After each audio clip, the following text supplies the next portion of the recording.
ಈ 25 ವರ್ಷಗಳಲ್ಲಿ challenging star ಅಂದರೆ ಬರೀ ಅವರು ಬೇರೆಯವ್ರನ್ನ ಚಾಲೆಂಜ್ ಮಾಡಿದ್ದಲ್ಲ, ಅವ್ರ ಲೈಫಲ್ಲಿ ಎಷ್ಟು ಸವಾಲುಗಳನ್ನು ಎದುರಿಸಿ ಈ ಒಂದು 25 ವರ್ಷಗಳ ಒಂದು ಸಾಧನೆ ಅಂತ ಇವತ್ತು ಏನೋ ನಿಂತ್ಕೊಂಡಿದ್ದಾರೆ. ಅದರ ಹಿಂದೆ ಎಷ್ಟು ಕಷ್ಟ, ಎಷ್ಟು ಶ್ರಮ, ಎಷ್ಟು ಪ್ರೀತಿಯನ್ನು ಅವರು ಗಳಿಸಿದ್ದಾರೆ ಅಭಿಮಾನಿಗಳ ಹತ್ರ ಅನ್ನೋದನ್ನ ಎಂದಿಗೂ ಮರೆಯೋಕ್ಕೆ ಸಾಧ್ಯ ಇಲ್ಲ. ನಿಜಕ್ಕೂ ಒಬ್ಬರ ಪಬ್ಲಿಕ್ ಲೈಫಲ್ಲಿರೋರು, ಅದು ಸಿನಿಮಾ ರಂಗ ಆಗಿರ್ಬೋದು, ರಾಜಕೀಯ ಒಂದು ರಂಗ ಇರ್ಬೋದು, ಯಾವ ರೀತಿ ಬೇರೆಯವರಿಗೆ ಒಂದು ರೋಲ್ ಮಾಡೆಲ್ ಆಗಬೇಕು ಅನ್ನೋದು ನಾವು ನೋಡ್ಕೊಂಡು ಬರ್ತಾ ಇದ್ದೀವಿ. ನಮ್ಮ ಹೆಮ್ಮೆಯ ಡಾಕ್ಟರ್ ರಾಜ್ ಅವರಿರ್ಬೋದು, ವಿಷ್ಣುವರ್ಧನ್ ಇರ್ಬೋದು, ಅಂಬರೀಷ್ ಅವರಿರ್ಬೋದು, ಅವರೆಲ್ಲರ ಜೀವನ ಒಂದು ಸಂದೇಶವಾಗೇ ಇತ್ತು. ಇವತ್ತು ಅಭಿಮಾನಿಗಳು ನೀವು ಇಷ್ಟು ಜನ ಅವ್ರನ್ನ ಇಲ್ಲಿ ಸೇರಿ ಅವ್ರ ಜೊತೆ ನೀವು ಸೆಲೆಬ್ರೇಟ್ ಮಾಡ್ತಾ ಇದ್ದೀರಾ. ಜೊತೆಗೆ ಅವರ ಜೀವನದಲ್ಲಿ, ದರ್ಶನ್ ಜೀವನದಲ್ಲಿ ಯಾವ ರೀತಿ ಅವರು ಕಷ್ಟಪಟ್ಟು ಇವತ್ತು ಈ ಎತ್ತರಕ್ಕೆ ಅವರು ಬೆಳೆದಿದ್ದಾರೆ ಅನ್ನೋದನ್ನು ನೀವು ಯಾವತ್ತೂ ಮರೆಯಬಾರದು. ನಿಮಗೂ ಅದೊಂದು ಸಂದೇಶವಾಗಿರಬೇಕು ಅವರ ಜೀವನವು. ನಿನ್ನೆ ನಾನು ಹುಟ್ಟುಹಬ್ಬದ ಸಂದರ್ಭದಲ್ಲಿ ಒಂದಷ್ಟು ಟಿ ವಿ ಇದರಲ್ಲಿ ನಾನು ನೋಡ್ತಾ ಇದ್ದೆ. ಅವರು ಎಲ್ಲ ಅಭಿಮಾನಿಗಳ ಹತ್ರನೂ ಕೇಳ್ಕೊಂಡಿದ್ದಾರೆ, ನನಗೆ ಯಾರು ಕೇಕ್ ತರಬೇಡಿ, ಹಾರ ತರಬೇಡಿ, ನಿಮ್ಗೆ ಇಷ್ಟ ಇದ್ದರೆ ನೀವು ಬೇರೆಯವ್ರಿಗೆ, ಬಡವರಿಗೆ ಉಪಯೋಗ ಆಗೋ ಅಂಥದ್ದನ್ನು, ಅಂದರೆ ಅಕ್ಕಿ ಇರ್ಬೋದು, ಇನ್ನೊಂದಿರ್ಬೋದು, ಆ ರೀತಿ ನಾನು ತಗೊಂಬಂದು ಕೊಡಿ, ನಾನು ಎಲ್ಲರಿಗೂ ಹಂಚ್ತೀನಿ ಅಂದರು. ಅಂದರೆ ಇದರ ಅರ್ಥ ಏನು? ಅದನ್ನು ಬೇರೆಯವ್ರು ತಂದು ಕೊಟ್ಟರೆ ಮಾತ್ರ ದರ್ಶನ್ ಅದನ್ನು ಹಂಚಬೇಕು ಅಂತ ಏನಿಲ್ಲ. ದರ್ಶನ್ ತಾನಾಗೆ ಮಾಡ್ತಾರೆ ಅದನ್ನೆಲ್ಲ. ಬಟ್ ನಿಮಗೂ ಅದೇ ಅಭ್ಯಾಸ ಆಗಬೇಕು ಅನ್ನೋ ಒಂದು ಉದ್ದೇಶಕ್ಕೆ ಮಾತ್ರ ಅದನ್ನು ಮಾಡ್ತಾ ಇರೋದು. ಅದಕ್ಕಿಂತ ಇನ್ನೇನು ಬೇಕು? ಒಬ್ಬ ತಾಯಿಗೆ ಇಲ್ಲಿ ನಿಂತ್ಕೊಂಡು ನಾನು ಮಾತಾಡ್ತೀನಿ ಅಂದರೆ ಅಷ್ಟೇ ನಾನು ಹೆಮ್ಮೆ ಪಡ್ತೀನಿ. 25 ವರ್ಷಗಳ ಅವರ ಒಂದು ಪ್ರಯಾಣ ನೋಡಿ, ಮಕ್ಕಳ ಯಶಸ್ವಿಗಿಂತ ಯಾವುದೇ ತಾಯಿ ಇನ್ನೇನೂ ಬಯಸಲ್ಲ, ಏನೂ ಎದುರು ನೋಡಲ್ಲ. ಬಟ್ ನಾನು ಎದುರು ನೋಡಿದ್ದಕ್ಕಿಂತ ದರ್ಶನ್ ನನ್ನ ಜೊತೆಗೆ ನನ್ನ ಬೆನ್ನೆಲುಬಾಗಿ ನಿಂತಿದ್ದಾರೆ. ನನಗೆ ಮಾತ್ರ ಅಲ್ಲ, ಅಭಿಷೇಕ್ಗೂ ಒಬ್ಬ ದೊಡ್ಡಣ್ಣನಾಗಿ ಅವರು ಅಡ್ವೈಸ್ ಮಾಡ್ತಾರೆ, ಬೈತಾರೆ, ಈ ಒಳ್ಳೇದು ಕೆಟ್ಟದು ಎಲ್ಲ ಗೈಡ್ ಮಾಡ್ತಾರೆ.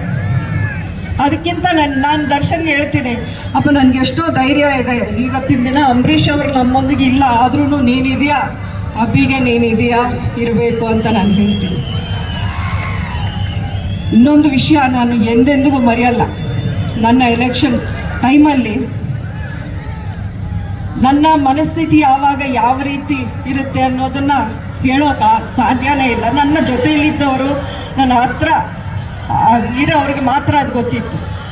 ಆ ಟೈಮಲ್ಲಿ ನನಗೆ ಜೊತೆಗಿದ್ದು, ನನಗೆ ಸಪೋರ್ಟಾಗಿ ನಿಂತ್ಕೊಂಡು ದರ್ಶನ್ನು ಮತ್ತು ಯಶ್, ನಾನು ಹೇಳಲೇಬೇಕಿಲ್ಲ ಈ ವಿಷಯನ, ಎಷ್ಟು ನನಗೆ ಧೈರ್ಯ ತುಂಬಿದ್ರು.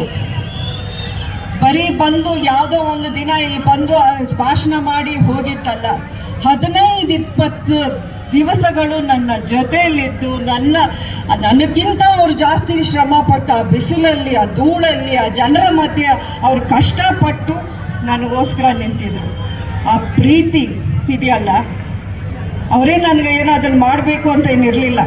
ಎಷ್ಟೋ ಜನ ನೋಡಿದ್ವಿ, ಅಂಬರೀಷ್ ಅವರು ಇದ್ದಾಗ ಜೊತೇಲಿ ಎಷ್ಟೋ ಜನ ಇದ್ದರು, ಅವರೆಲ್ಲ ಏನು ಜೊತೇಲಿ ಉಳ್ಕೊಂಡಿಲ್ಲ. ಆಮೇಲೆ ಜೀವನದಲ್ಲಿ ನಾವು ಸಹಾಯ ಮಾಡಿದವರೆಲ್ಲ ನಮಗೆ ಸಹಾಯ ಮಾಡ್ತಾರೆ ಅಂತ ಯಾವತ್ತೂ ಎದುರು ನೋಡಬಾರ್ದು. ನಾವು ಎದುರು ನೋಡಲ್ಲ ಅದನ್ನು.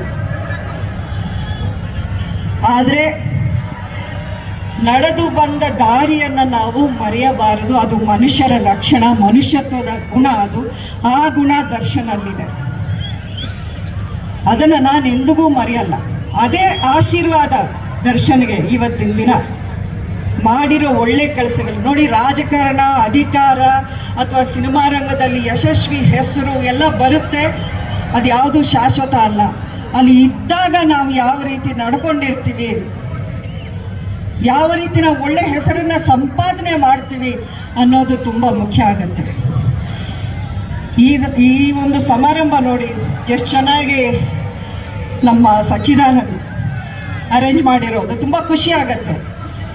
ಇದೇ ಶ್ರೀರಂಗಪಟ್ಟಣದಲ್ಲಿ ನಾನು ನಿಂತ್ಕೊಂಡು ಸಚ್ಚಿ ಒಂದು ರಾಜಕಾರಣದ ಒಂದು ಎಂಟ್ರಿ ವೇಳೆ ನಾನು ಹೇಳಿದ್ದೆ. ಎಲ್ಲರೂ ಅವಾಗ ಕೇಳ್ತಾ ಇದ್ರು, ಕಳೆದ ವಿಧಾನಸಭಾ ಚುನಾವಣೆಯ ಒಂದು ಹೊತ್ತಲ್ಲಿ ಸಚಿನ ನಿಲ್ಲಿಸ್ತೀರಾ, ಅಭಿಷೇಕ್ನ ನಿಲ್ಲಿಸ್ತೀರಾ, ನೀವು ನಿಂತ್ಕೋತೀರಾ ಅನ್ನೋ ಮಾತು ಎಲ್ಲ ಕಡೆ ನಡೀತಾ ಇತ್ತು. ಮಾಧ್ಯಮಗಳಲ್ಲಂತೂ ಆವತ್ತಿಂದ ಇವತ್ತಿಗೂ ಆ ರೀತಿಯ ಒಂದು ಊಹಾಪೋಹಗಳು ನಡೀತಾನೇ ಇದೆ, ನಡೀಲಿ. ಆದರೆ ನಾನು ಒಂದೇ ಮಾತನ್ನೇ ಈ ವೇದಿಕೆ ಇದೇ ಇದರಲ್ಲಿ ಹೇಳಿದ್ದೆ. ನನಗೆ ಕೇಳಿದ್ರೆ ಸಚಿಗೆ ಟಿಕೆಟ್ ಕೇಳ್ತೀರಾ, ಅಭಿಷೇಕ್ಗೆ ಟಿಕೆಟ್ ಕೇಳ್ತೀರಾ ಅಂತ ಕೇಳಿದ್ರೆ ನಾನು ಸಚಿಗೆ ಕೇಳ್ತೀನಿ ಅನ್ನುವಂಥ ಮಾತನ್ನು ನಾನು ಹೇಳಿದ್ದೆ. ಅದೇ ಮಾತನ್ನು ನಾನು ಉಳಿಸ್ಕೊಂಡು ಬಂದೆ ಸಚಿ ಪರವಾಗಿ. ಯಾಕೆಂದರೆ ಸಚಿನೂ ನನ್ನ ಪರವಾಗಿ ನಿಂತಿದ್ದ ನನ್ನ ಚುನಾವಣೆಯ ಒಂದು ಹೊತ್ತಲ್ಲಿ. ಯಾವತ್ತೂ ಅದನ್ನೇ ಹೇಳ್ತಾ ಇದ್ದೀನಿ, ನಾವು ನಡೆದು ಬಂದ ದಾರಿ, ನಮ್ಮ ಕೈ ಹಿಡಿದ ಕೈಗಳು, ಇವು ಯಾವತ್ತೂ ನಾವು ಮರೆಯಬಾರದು. ಇದನ್ನು ನಾವು ದರ್ಶನದಿಂದ ಕಲಿಬೇಕು. ನಿಜವಾಗ್ಲೂ ಇವತ್ತು ದರ್ಶನ ನಾನೇನೋ ತುಂಬ ಹೊಗಳಿದ್ದೀನಿ ಅಥವಾ ತುಂಬ ನಾನು ಥ್ಯಾಂಕ್ಸ್ ಹೇಳಿದ್ದೀನಿ ಅಂದರೆ ಆಮೇಲೆ ಮನೆಗೆ ಬಂದು ಬೈತಾನೆ ನನಗೆ. ಅದಕ್ಕೆ ನಾನು ಜಾಸ್ತಿ ಹೇಳೋಕ್ಕೂ ನನ್ನ ಕೈಲಿ ಆಗಲ್ಲ. ಇನ್ನು ಇಲ್ಲಾಂದರೆ ಇನ್ನೆಷ್ಟೋ ಹೇಳ್ಬೋದು ನಾನು ದರ್ಶನ್ ಬಗ್ಗೆ. ಬಟ್ ಖುಷಿ ಆಗುತ್ತೆ, ಎದೆ ತುಂಬಿ ಬರುತ್ತೆ. ದರ್ಶನಿಗೆ ಆ ದೇವರು ಎಲ್ಲ ಕೊಟ್ಟಿದ್ದಾನೆ, ನಾವೇನು ಕೇಳೋದು? ಅವನಿಗೆ ಎಲ್ಲ ರೀತಿಯ ಸಕ್ಸಸ್, ಒಳ್ಳೆ ಹೆಸರು, ಕೋಟ್ಯಾಂತರ ಜನ ಅಭಿಮಾನಿಗಳು ಎಲ್ಲ ಕೊಟ್ಟಿದ್ದಾರೆ. ನಾನು ಕೇಳೋದು ಅವ್ನು ನೆಮ್ಮದಿಯಿಂದ ಸಂತೋಷದಿಂದ ಇರಬೇಕು, 100 ವರ್ಷ ಹೀಗೆ ಇರಬೇಕು, ಎಲ್ಲರನ್ನ ಜೊತೆಗೂಡಿಸ್ಕೊಂಡು ಎಲ್ರಿಗೂ ಸಪೋರ್ಟ್ ಮಾಡುವಂಥ ಒಂದು ಗುಣ ಇದೆಯಲ್ಲ, ಅದನ್ನು ಹಾಗೆ ಉಳಿಸ್ಕೋಬೇಕು. ಬೇರೆಯವ್ರನ್ನೂ ಬೆಳೆಸುವಂಥ ಗುಣ ನಾನು ಬರೀ ಅಂಬರೀಷ್ ಅವರೆಲ್ಲ ಒಬ್ಬರಲ್ಲೇ ನೋಡಿದ್ದೀನಿ, ಅದಾದಮೇಲೆ ದರ್ಶನಲ್ಲೇ ನೋಡ್ತಾ ಇದ್ದೀನಿ. ಅದೇ ಗುಣ ನನಗೆ ತುಂಬ ತುಂಬ ಇಷ್ಟ ಆಗಿತ್ತು ದರ್ಶನಲ್ಲಿ.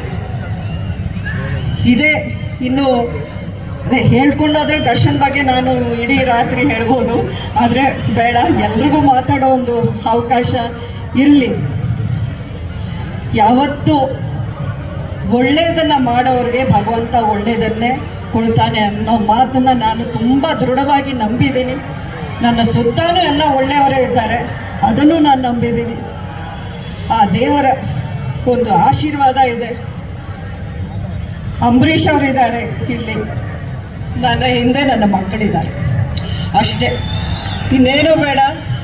ನಿಮ್ಮ ಒಂದು ಪ್ರೀತಿ ವಿಶ್ವಾಸ ಗಳಿಸಿದ್ದೇ ದೊಡ್ಡ ವಿಷಯ. 5 ವರ್ಷ ಯಾವ ರೀತಿ ಕಳೆದೋಗಿದೆ ಅನ್ನೋದು ನನಗೆ ಗೊತ್ತಿಲ್ಲ, ಆದರೆ ನನ್ನ ಮೈಂಡಲ್ಲಿ ಯಾವಾಗಲೂ ಒಂದು ಜವಾಬ್ದಾರಿ ಏನಕ್ಕೆ ಹೆಚ್ಚಾಗಿ ಇತ್ತು ಈ 5 ವರ್ಷಗಳು ಅಂದರೆ, ನನ್ನ ಹಿಂದೆ ದರ್ಶನು ಯಶ್ ಅವತ್ತು ಅವರು ಒಂದು ರಿಸ್ಕ್ ತಗೊಂಡು ಯಾರೇನೇ ಟ್ರೋಲ್ ಮಾಡಿದ್ರು, ಯಾರೇನೇ ಟಾರ್ಗೆಟ್ ಮಾಡಿದ್ರು ಹೆದರ್ಕೊಳ್ಳದೆ ನನ್ನ ಜೊತೆಲಿ ನಿಂತ್ರಲ್ಲ, ಆ ಒಂದು ಜವಾಬ್ದಾರಿಗೆ ನಾನು ಇನ್ನಷ್ಟು ಕಷ್ಟಪಟ್ಟು ಕೆಲಸ ಮಾಡಿದ್ದೀನಿ. ಆ ಹೆಸರನ್ನ ಉಳಿಸ್ಕೊಳ್ಳೋವಂಥ ಒಂದು ಪ್ರಯತ್ನ ಮಾಡಿದ್ದೀನಿ. ಈ ಮಣ್ಣಿನ ಗುಣ ಇದೆಯಲ್ಲ, ಈ ಮಣ್ಣಿನ ತಿಲಕ ಹಚ್ಚಿ ನಾವು ಅಂಬರೀಷ್ ಅವರನ್ನು ಇಲ್ಲಿಂದ ಬೀಳ್ಕೊಡುಗೆ ಕೊಟ್ಟಿದ್ದು. ಈ ಮಣ್ಣಿನ ತಿಲಕ, ಈ ಮಣ್ಣಿನ ಋಣ, ಈ ಮಣ್ಣಿನ ಗುಣ ಎಂದೆಂದಿಗೂ ಬಿಡಲ್ಲ. ಸುಮಲತಾ ಅಂಬರೀಷ್ ಈ ಮಣ್ಣನ್ನು ಬಿಡಲ್ಲ. ಜೈ ಹಿಂದ್, ಜೈ ಕರ್ನಾಟಕ, ಜೈ ಮಂಡ್ಯ. ಧನ್ಯವಾದಗಳು ಮೇಡಮ್, ಎಷ್ಟು ಪ್ರೀತಿಯ ಮಾತುಗಳನ್ನು ಆಡಿದ್ರಿ. ಇಲ್ಲಿವರೆಗೂ ಈ ಜನ ನಿಮ್ಮೆಲ್ಲರನ್ನ ಪ್ರೀತಿಸಿದ್ದಾರೆ, ಇನ್ನೂ ಮುಂದಕ್ಕೂ ನಿಮ್ಮೆಲ್ಲ ಪ್ರೀತಿಸ್ತಾ ಹೋಗ್ತಾರೆ ಅನ್ನೋದು ನಮ್ಮೆಲ್ಲರಿಗೆ ಗೊತ್ತಿರುವಂತಹ ವಿಷಯ. ಈ ನಮ್ಮ ವೇದಿಕೆಗೆ ಬಂದಿದ್ದಕ್ಕೆ, ಜೊತೆಗೆ D25 ಈ ಬೆಳ್ಳಿ